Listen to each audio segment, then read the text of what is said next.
Yo, what's going on, guys? Your boy Beat here back on the Madden 16 with another money play for you guys out of the new formation, the gun Y trips tight end slot. And the Carolina Panthers offensive playbook. This is the update to the playbook. If you guys haven't seen it, definitely go to the description. And we got a link to the playbook. This is just an updated part. You know, we're adding a few more formations and revisiting old ones. It's all nice, but this is a new formation that I'm adding this time around. So it is in the gun Y trips tight end slot in shotgun. And once again, the Carolina Panthers offensive playbook. And the play is right there called Y corner. And we're going to pick random play because it's going to beat man and zone. Really quick setup. There's actually two ways you could run this play. First, you want to slant your X receiver. That's going to be the same no matter how you run the play. So we're going to hit Y or triangle, and then X or square, and then right on the right stick. And then we have our slanted X receiver. Now, either we could block our Y, or we could just leave him running on a route, which is our running back. So we're just going to block him because I hardly ever look at him. He's usually just like if no one is open at all.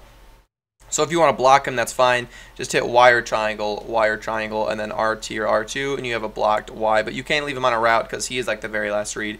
So what I usually do is I snap the ball, and I'm looking for if it's man or zone. If it's zone, then you know all these routes beat man and zone.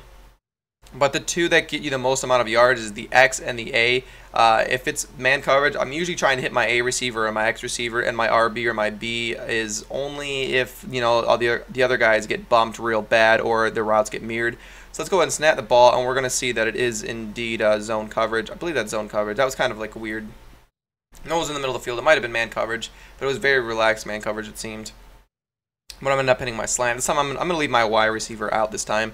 So that means I'm going to have less time in the pocket to make my throw because I'm not blocking my running back anymore.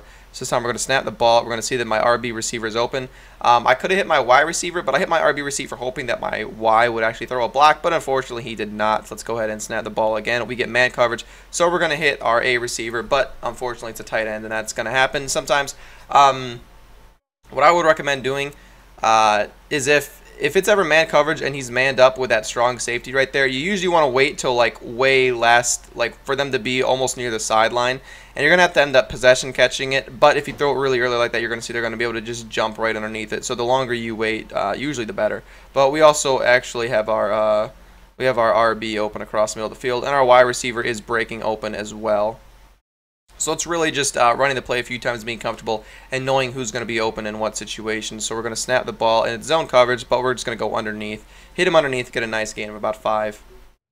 And that's really all it's about, is just dotting your way down the field. That's what my playbooks have always been about. So we're going to hit our RB receiver again. If I would hit a little bit earlier, maybe I could get a block from my wide receiver. But it seems like in practice mode, no one really likes to throw a block. No one likes to lead block for your receiver down the field. So this time, it's man coverage. We're going to hit our X receiver, and it's like a cover 0 man. So we're going to be able to have an open route right to the end zone. But this play really does destroy man coverage. It beats zone as well. It's really just, but it's a lot better for man. This time I lobbed it. That way I probably could have just bulleted it and racked it, but I lobbed it because it's against a linebacker, and a linebacker never has a chance of catching up in that sort of a situation. So this time I see that my strong safety is in with my Y. So I decided to hit my Y receiver because he didn't have nearly enough time to run over there, and we're going to be able to rack it for a nice amount of yards. But unfortunately, Jonathan Stewart is really slow, so we're not going to be able to get a touchdown on that play. So we got man coverage, and we're just going to lob it up again, and we're going to end up coming down with it. But Dixon is really slow. Unfortunately, you do have 2 tight ends.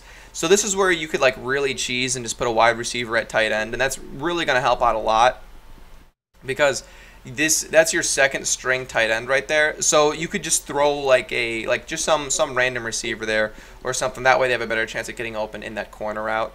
So let's go ahead and run this play again, and we're gonna, oh crap, I'm gonna end up taking a sack, but I have my X receiver open. I just wait a little bit too long to hit him.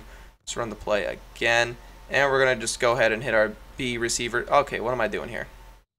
I'm making this play look really bad, but I'm trying to hit my B receiver once, and I always make the plays look really bad. I always say that I make the plays look really bad trying to make all the reads, but this time I waited a lot longer, and I ended up hitting my B receiver.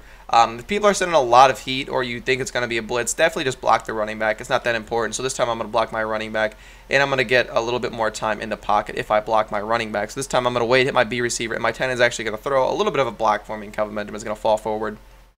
So let's go ahead and run the play one more time for you guys. So we're just going to, this time we're not going to block our running back. We're just going to hit our X receiver over the middle, and I'm just going to possession catch it because I don't want to waste too much time. All right, now this is going to be the last time I run it. It was going to be what is it? What is that formation called? 3-man deep. So I'm just gonna wait and hit my RB receiver underneath the coverage, and that's gonna be it for this play, guys. If you guys like the play, definitely give it a like, comment, subscribe, follow me on Twitter. It's gonna be down in the description below, and so is the Carolina Panthers offensive playbook. So don't forget to check it out. And as always, guys,